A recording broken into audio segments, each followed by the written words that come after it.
일단 오늘 경기는 손흥민 선수가 왜 한국 축구의 리빙 레전드인지, 왜 이 한국 축구의 영웅인지를 확실하게 보여줬어요. 그리고 이 손흥민 선수가 이번 대회를 보면요, 정말 무르익었다는 생각이 들어요. 정말 뭐 그 페널티킥을 파넨카로 찬 것도 그렇고, 오늘도 손흥민 선수가 너무 노련한 플레이를 한 거예요. 이 장면 보시면 오늘 우리가 공격을 많이 했지만 호주의 수비 사이에서 풀어나가는 걸 되게 어려워했어요. 근데 여기서 손흥민 선수가 거의 진짜 막판이었잖아요. 추가 시간인데 밀고 들어갑니다. 그러니까 밀고 들어가고 여기서 이제 노련함이 나오는 거예요. 노련함이 뭐냐? 약간 볼이 터치가 됐을 때 분명히 호주의 수비수가 달려와서 걷어낼 수 있는 볼이었어요. 약간 볼이 눈에 보였거든요. 근데 손흥민 선수가 발을 앞으로 넣으면서 본인의 볼 소유를 만듭니다. 근데 이 밀러라는 수비수가 경험이 좀 부족하다 보니까 이 선수가 바보같이 손흥민 선수를 차버렸어요.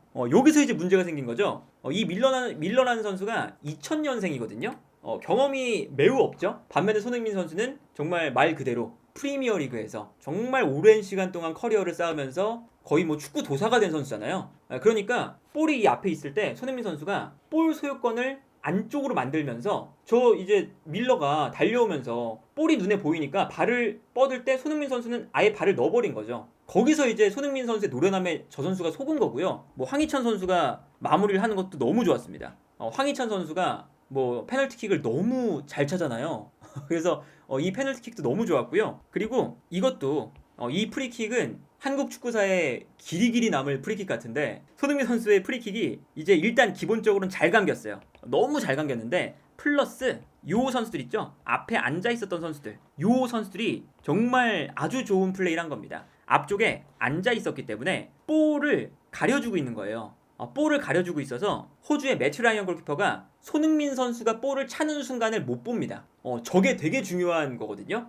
앞에 앉아있기 때문에 손흥민 선수가 볼을 임팩트가 언제 가는지를 못 보는 거예요. 그래서 골키퍼가 감아차는 순간 요 타이밍을 놓쳤어요. 그래서 이미 볼이 이만큼 가 있죠. 이만큼 가 있는데도 가만히 서 있습니다. 그러니까 볼이 감기면 감길수록 더 빨라지니까 이 스피드에 대응을 못한 거죠. 이거는 우리 어쨌든 프리킥 전술의 승리고, 저 이제 앞에서 이제 앉아있는 플레이, 앞에서 이제 디딤발을 가려주는 플레이, 이게 너무나도 좋았다. 사실 저거는 우리 축구사에 정말 영원히 남아야 되는 장면이고, 손흥민 선수 인생골 중에 하나일 것 같아요. 그리고 그 바로 전 장면에 저 프리킥이 왜 나왔냐? 황희찬 선수의 공헌이 있습니다. 세컨볼이 떨어지는 상황이었어요. 우리가 패스가 좀 안 좋았거든요. 근데 황희찬 선수가 뒤에 있다가 우다다다 달려와서 이 볼을 가져갑니다. 이 볼을 황희찬이 막 가지고 밀고 들어가니까 여기서도 페널티킥을 내줬던 밀러, 이 선수도 오늘 우리가 고마워해야 되는 선수죠. 페널티킥도 내주고 프리킥도 내줬으니까. 이 선수가 황희찬 선수가 밀고 나가니까 또 바보같이 그냥 발을만 뻗었어요. 그래서 여기서 프리킥이 나왔죠. 그러니까 이것도 일단 밀러의 노련하지 못한 수비, 그리고 황희찬 선수의 저 저돌적인 움직임, 저것도 너무 좋았고, 그리고 뭐 당연히 손흥민 선수의 프리킥과 그리고 저 앞에 앉아있는 그 두 명의 선수가 가려주는 플레이도 너무너무 좋았었다. 그런데 오늘 경기 우리 대표팀은 분명히 안 좋았어요. 그걸 이제 우리가 놓치면 안 돼요. 우리는 오늘 경기는 안 좋았습니다. 좋은 경기가 아니었고요. 우리가 가진 스쿼드에 비해 경기력도 안 나왔고요. 그러니까 우리가 정말 말 그대로 이런 생각을 하면 될 것 같은데, 어쨌든 이겼으니까 좋아해야죠. 당연히 이겼으니까 좋아해야 되는데, 그리고 우승도 할 수 있어요. 올라가면서 우승도 할 수가 있겠죠? 근데 이번 대회가 끝나고 이 축구에 대해서 다시 한번 좀 고민을 해봤으면 좋겠습니다. 이 축구가 과연 옳은 건지, 이런 플레이들이 옳은 건지를 좀 생각을 해봐야 될 것 같고요. 어쨌든 그래도 이겼으니까 뭐 우리의 속담을 생각을 해보자면 똥밭에서 굴러도 8강보단 4강이다. 그러니까 이겼으니까 그래도 기분이 좋긴 한데, 그래도 이런 축구는 조금 더 좀 생각을 해봐야 될 것 같아요. 왜냐면 오늘 우리가 호주에게 밀리는 게 딱 한 가지 있었습니다. 체력. 그쵸? 호주가 그리고 기본적으로 그 조별리그만 봐도요, 어떻게 경기를 하냐면 후방에서 패스가 올라올 때 본인들의 피지컬을 향해서 올라오면서 압박을 해요. 그러니까 밀고 올라오면서 압박을 하는 팀이란 말이죠. 그리고 우리는 조별리그 때부터 지금까지 중앙 미드필더가 부족하다, 중원 싸움이 부족하다 라는 단점을 분명히 가지고 있었습니다. 그렇다면 이번 경기는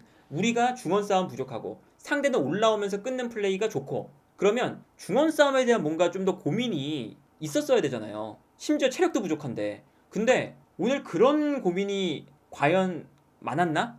준비가 됐었나? 라고 생각했을 때는 그렇지 않은 것 같아요. 예를 들면 진짜 후방에서 호주는 패턴이 별로 없어요. 그냥 앞으로 찔러줘요. 던져줘요. 던져준 다음에 그냥 싸워주게끔 합니다. 그냥 측면이나 뭐 중앙 쪽에서 이제 오늘 경기 보니까 일부러 김민재 쪽으로는 안 보내더라고요. 김민재 쪽으로 안 보내고 일단 측면으로 보내요. 측면으로 보낸 다음에 여기서 볼이 떨어집니다. 떨어지면 이때 미드필더들이 우다다다 밀고 올라오면서 볼을 가져가요. 특히나 떨어지는 세컨볼을 황인범이나 박용우 선수가 일단 선수 숫자가 좀 부족하기도 한데 내려가면서 받잖아요. 내려가면서 받을 때 밀고 올라오면서 끊거든요. 본인들이 체력도 좋고 피지컬도 좋으니까 저런 플레이가 강점이에요. 근데 오늘 저런 플레이에 우리가 실점도 했고요. 우리가 저런 플레이에 계속 당했습니다. 그게 좀 문제였거든요. 그러니까 우리가 호주의 경기를 한두 번만 봐도 아 저런 축구를 하는구나.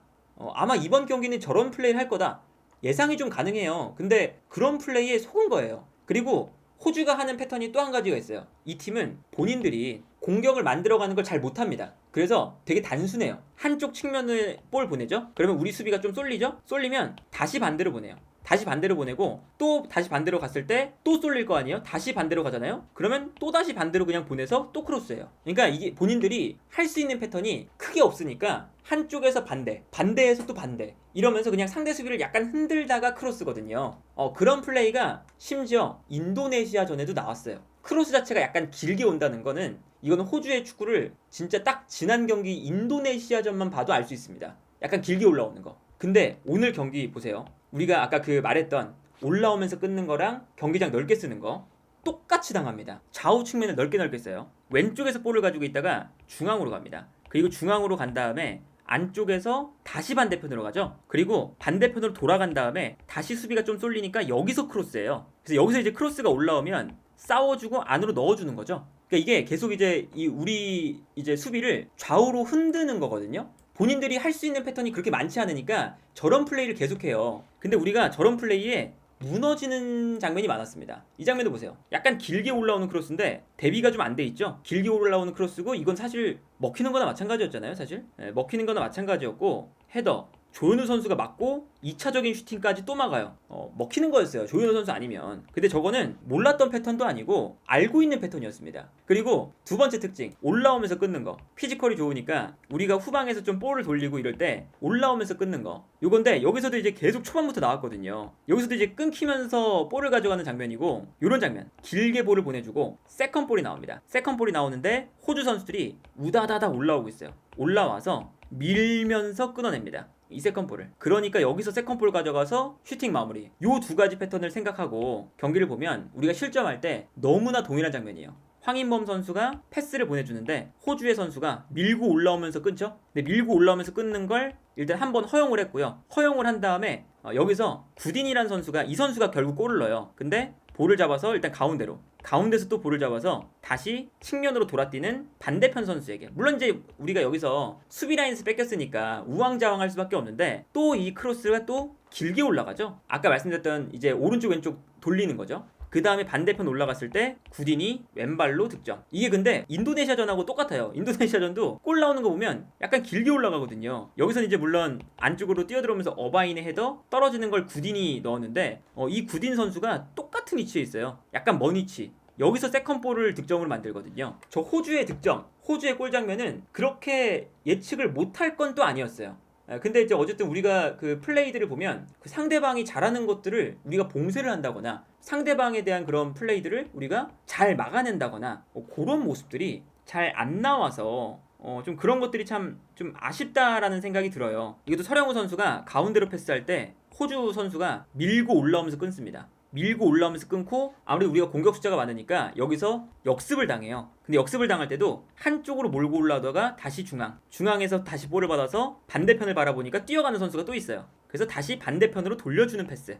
그래서 이제 여기서 뛰어들어가는 선수에게 이제 패스를 보내주고, 이것도 호주가 만든 뭐 패턴이잖아요. 아까랑 동일하죠. 그 다음 여기서 크로스, 여기서 이제 김민재 선수의 몸에 맞고 굴절이 되는데, 이것도 사실은 이 듀크가 여기서 못 넣어서 망정이지, 우리가 사실 손흥민 선수의 그 원맨쇼가 나오기 전에는 2골, 3골 먹힐 만한 장면들이 많았었습니다. 최전방 공격수가 듀크가 아니라 만약에 뭐 알타말이었다면, 뭐 알나이마트였다면 우리가 실점했을 것 같아요. 저것도 뭐 어쨌든 호주 실력이긴 한데 우리가 저런 장면이 너무 많이 나와서 약간은 아쉽기도 하고요. 그리고 이제 아무래도 조규성 선수에 대한 이야기를 많이 하실 텐데 조규성 선수의 투입도 저는 약간 반대인 것 같아요. 조규성 선수를 교체로 넣는 게 낫지 들어갔다가 나오는 게 맞나? 라는 생각이 드는 게 어떤 거냐면 정말 초반에 조규성 선수가 최전방에 있었잖아요. 최전방에 조규성 선수가 있을 때는 계속 그냥 조규성한테 롱볼 이거였어요. 어떤 거 있냐면 또 이강인 선수가 오른쪽에 있었습니다. 근데 막상 우리가 골을 먹히고 호주가 내려가니까 그때는 이제 조규성이 필요하잖아요. 안쪽에서 뭐 버티고 뭐 싸워주는 게 어쨌든 있어야 되잖아요. 사우디 전에 그게 됐죠.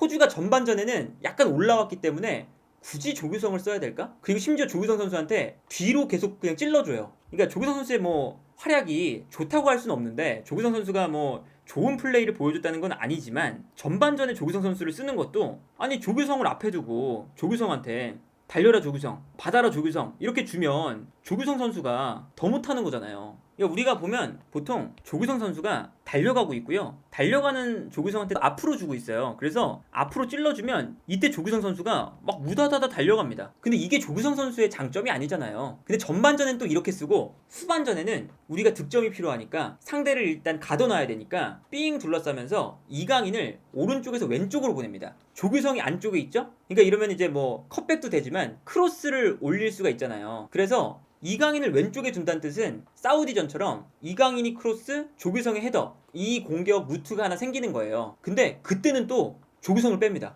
갑자기 그땐 또 조규성을 빼요. 이강인의 크로스가 생길 때는. 그래서 조규성이 나가니까 황희찬 선수가 안쪽에 있어요. 그러면 뭐 컷백은 이제 뭐 중앙 지역에서 손흥민, 황희찬 뭐 침투하는 건 좋아졌겠지만 호주가 완전히 수비 라인을 내렸기 때문에 크로스도 어쨌든 올라와야 되는데 크로스가 올라올 때 받아줄 수 있는 선수가 또 없어요. 그러니까 요거는 약간 좀 반대가 된 게 아닌가? 라는 좀 생각이 저는 듭니다. 이렇게 호주가 진짜 말도 안 되게 중앙에 엄청 밀집해 있거든요. 그럼 우리가 어쨌든 이렇게 침투에 들어가면서 수비를 끌어내는 것도 필요하지만 끌어냈을 때 안쪽으로 크로스도 좀 올려줘야 되거든요. 근데 여기서 이강인 선수가 크로스를 올릴 때 이제는 정작 안쪽에 조규성이 없어서 황희찬 선수가 막 싸우고 있어요. 수타랑 2m 수타랑 황희찬이랑 싸우고 있어요. 이게 올바른 선수의 기용이었냐를 좀 생각을 해봐야 되지 않나 싶고요. 어쨌든 우리가 올라가서 너무나 기쁜 성적이고 너무나 기쁜 결과지만 우리의 오늘 축구가 과연 지속성을 가지고 가져가야 되는 축구냐 이걸 좀 고민을 해봐야 될 것 같고 그리고 우리가 볼을 점유한 것에 비해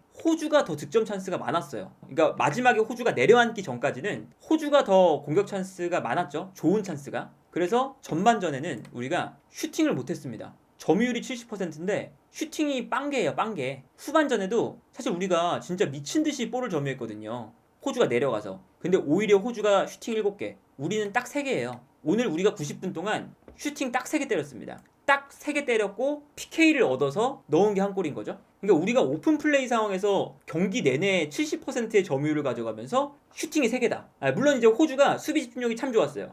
수비 잘했고 밀집해 있었기 때문에 우리가 찬스를 만들었는데 컷백을 하면 다 호주가 걷어냈어요. 그런 건 있는데 우리가 이렇게까지 슈팅을 많이 못 만들어내는 게 좋은 것이냐. 우리가 지금 바레인전부터 이번 호주전까지 이강인 원맨쇼 한번, 이강인 원맨쇼 한번, 이강인 원맨쇼 2번, 오늘 경기 손흥민 원맨쇼 한번, 지난 경기 조규성의 극적인 동점골 한번, 이강인의 프리킥 한번, 그리고 뭐 김민재의 혼자 수비 한번 이런 거 있죠? 이런 걸로 약간 의존하는 게 있어요. 그러니까 이거는 이겼는데 어떻게 비판을 해? 그렇게 볼 문제가 아니라 이겼지만 이거는 우리 클린스만 감독이 가지고 있는 전술적인 문제는 분명히 있는 거다. 그래서 우리가 똥밭에서 굴러도 8강보다는 4강이 좋지만 그리고 우리가 일단 대진표가 좋기 때문에 우승도 가능해요. 우승 저는 가능성이 꽤 높다고 봐요. 근데 우승을 한 다음에 아시안컵을 돌아보면 우리가 이 축구를 끝까지 더 가져가야 되냐 아니면 우리가 이 축구에 대해서 조금 더 고민을 해봐야 되냐 했을 때 우리의 축구를 조금 더 고민을 하는 시간이 이번 아시안컵 끝나고도 필요하다. 그리고 당연히